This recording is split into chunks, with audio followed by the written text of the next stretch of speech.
उस महिला ने यमराज द्वारा दिए गए झुमके उतार दिए, फिर अपने हाथ की लाल डोरी को भी फेंक दिया। जब उसने सिर पर लगे कंघी पिन को उतारना चाहा, तभी उसे याद आया कि वह कंघी पिन तो यमराज ने अपनी प्रेमिका को भेंट कर दी थी। दिल टूटने के बाद वह निराशा में एक एक कदम उठाकर पुनर्जन्म के द्वार की ओर बढ़ने लगी। जबकि यमराज अपनी प्रेमिका के साथ प्रेम में मग्न थे।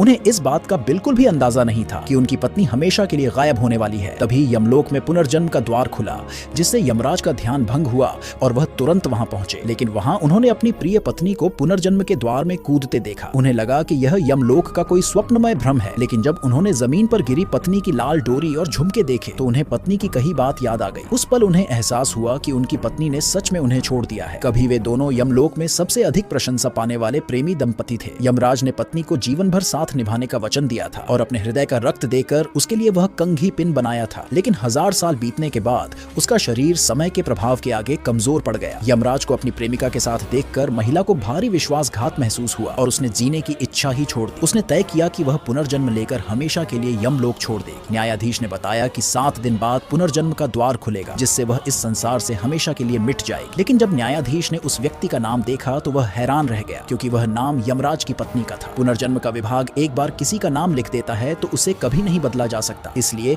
किसी तरह का पछतावा न रहे, महिला ने यमराज को तलाक देने के लिए एक विचोह पत्र लिखा। अब बस यमराज के हस्ताक्षर बाकी थे, जिससे तलाक प्रभावी हो जाता। तभी यमराज पीछे से आकर उसे गले लगा लेते हैं। यमराज, जो सच्चाई से अनजान थे, झूठ बोलते हैं कि आज यमलोक में एक राक्षस ने उत्पात मचा दिया था, इसलिए उन्हें लौटने में देर हो गई। लेकिन जब महिला ने उनके गले पर लव बाइट का निशान देखा तो उसे पता चल गया कि यमराज ने उसे धोखा दिया है। फिर भी उसने सच्चाई को उजागर नहीं किया, बल्कि तलाक पत्र का आधा हिस्सा छिपा लिया और यमराज से अपना नाम लिखने को कहा। यमराज को लगा कि वह कोई खेल खेल रही है, इसलिए उन्होंने बिना सोचे समझे अपना नाम लिख दिया। महिला ने तलाक पत्र यमराज को भेंट के रूप में दे दिया और कहा कि इसे 7 दिन बाद खोलना। बदले में यमराज ने अगले दिन उसे लेकर मनुष्य लोक में आ गए, ताकि वे उसके लिए जन्मदिन का उपहार चुन सकें। लेकिन रास्ते में एक नौकर से टकरा जाने पर यमराज का कंघी पिन जमीन पर गिर गया। घबराकर यमराज ने पत्नी को संभाला और उसकी चिंता में नौकर को डांटने लगे। महिला यह देखकर चौंक गई कि वह नौकर वास्तव में यमराज की प्रेमिका थी, जो नौकर का रूप धारण किए हुए थी। यमराज ने उसे बस औपचारिक रूप से 2-4 बातें सुनाई और फिर छोड़ दिया। यमराज को जल्दी वापस लौटने का कहकर प्रेमिका वहां से चली गई, लेकिन कंघी पिन भी भीड़ में कहीं खो गया। प्रेमिका ने विजयी मुस्कान के साथ महिला को देखा और वहां से चली गई। इसके बाद यमराज ने अपनी पत्नी से कहा कि वह उसके लिए उसकी पसंदीदा मिठाई खरीदने जा रहे हैं। यमराज ने अपनी पत्नी को खुश करने के लिए काले गोरे को भेजा, ताकि वे उसका खोया हुआ कंघी पिन ढूंढ सके। महिला ने संदेह के चलते चुपके से यमराज का पीछा किया और उसने देखा कि यमराज प्रेमिका से मिलने गए थे। उनके बीच का रोमांस देखकर